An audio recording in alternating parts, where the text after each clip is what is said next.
April 25th, beautiful spring day. The birds are out here taunting me. Come on, man, get that welded up. Let's go, let's go. You got planting to do. So, April 25th, got the exhaust muffler set up in and the flange for it, and fender bolts. Fender bolts, you ask. Why fender bolts? That's why fender bolts. These are too long, and the thread doesn't go deep enough so you could close the bolt all the way up and tighten the fender and the drag link drops, or the sway bar drops. So we need to fix that. So for 4 bolts, we can fix that. So let's do it. So we got the bolts for that. I might need an air impact to get that off. We'll see how that goes with the wrenches and such. And then this I'm going to stick on and get this thing quieted down. This machine will sound so nice with a muffler on it. I got spark plugs coming. She's missing a little bit. I'm hoping the plugs will fix that. If not, I can get a distributor repair kit for it, but I think I'll just switch to a 12 volt upgrade if I do that, and just switch everything over to 12 if we have to do that. I'm hoping to hold that off till next year. We'll see. And then at the rate we're going here, like, this bed former is actually a little big for this machine. So we're going to be scaling up. We're going to have to add another larger machine sometime fairly soon. Well, it's about time. We're running a little late this year, but we've been doing a lot of work. Busy getting tractors and all sorts of giant hardware orchestrated together to make things happen. So the Grow Lab has been a little sort of on hold. But in the last couple days, I've managed to get back in here and make some space out in the regular area so I could rearrange things in here and actually be able to free this table up to bring in here so I can start some seed trays on it. And we got a nice lineup of seeds here. This is by no means a complete list. This is just stuff we have to get started with right away. So we're going to get started right away today. And we'll get some seeds going.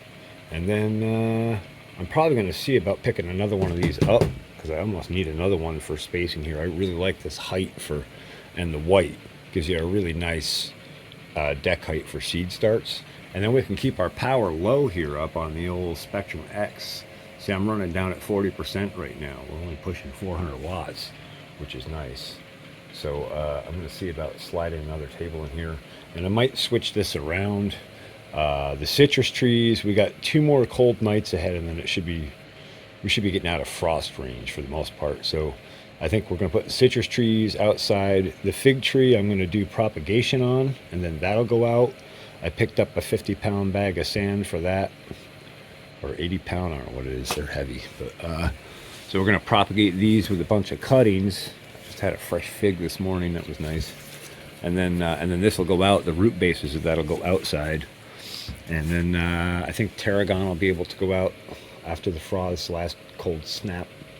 And that'll make some space in here. And I might move, these large tomatoes are still not really recovering well. They're kind of hurting. I probably just move them out, and I might give them to my mom to go in her garden. I mean, they would go in and explode outside in the summer with a chance for some good sun and recovery and good soil access. So that might be how we've managed those. And we're starting new seedlings for the farm, so I have fresh, clean seeds right from the start. Again, with that epigenetic influence, we want no stress points from the point that we drop a seed and start that germination, where we link up with the biology in the soil and start interacting. As soon as we start that interaction between the seed and the soil, we want to hold that interaction at its maximum capacity throughout the rest of the growing season and limit yield loss in doing so. That's really what we're aiming at, limiting yield loss, and in the process, because of that, limiting quality loss. So I think from over the years of just keeping things running, some bolts have replaced it. Maybe weren't quite the right bolt. These won't thread up all the way enough to tighten our sway bar mounts up. And our fenders also have floppy elephant ears, because those are mounted to the same bolt set. So, thanks to the ease of Amazon, I got a set of 4 bolts for these, and we can do both of these. And then our sway bars will be nice and tight, and our fenders will sit nice and clean and square and not flop around. And we'll have a pretty close to ship-shaped tractor here. Got a new exhaust system on it. Went over all the grease points with the grease gun, greased everything up, blew the old grease out, got some nice red EP in there. Gave it an oil change, oil filter change. That was some dirty muck. I'll share some clips of that. And I got an intake manifold piece to go here for the carburetor. But I'm going to pop the whole hood off here, I think, and have a look at the air intake filter. I have a feeling that's probably just as grungy as the oil in the machine was, and we might as well get everything cleaned up. I want this thing running smooth and clean for the season so we can go out and do the farming we need to do and not be screwing around with machinery. We're trying to get something done, and I believe that that is an eagle calling. Isn't that just good timing? I could not in good conscience hook this air filter up and start this engine up without cleaning this thing out.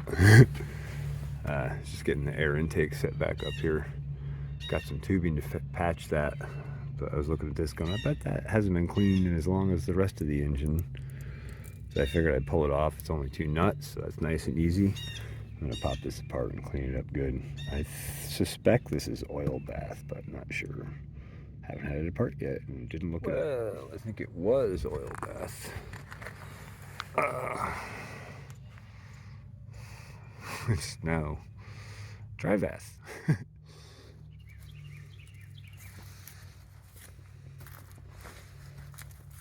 I didn't want to spend a lot of time cutting or unbolting. I got new bolts. Those weren't coming off easy. Let's roll.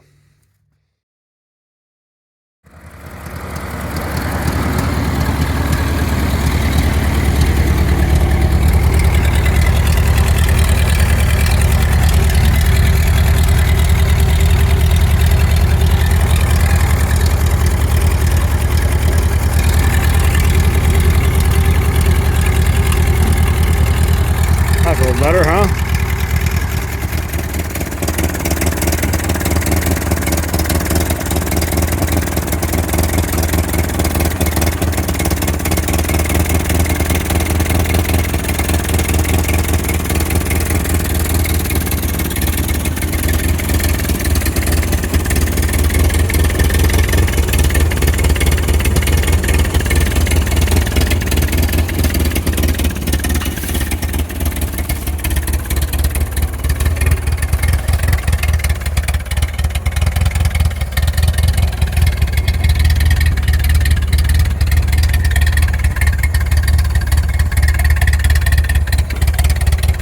Almost there. Got to get this 3-point rigged up. I think I got some help lined up for that. Got a welder and a generator to do that with now. Got the hiller ready to hill. She's heavy. We got to work out the logistics of that, but I think I'll be all right. So we're just about ready to roll. I'm not the only one celebrating. Everybody's stoked.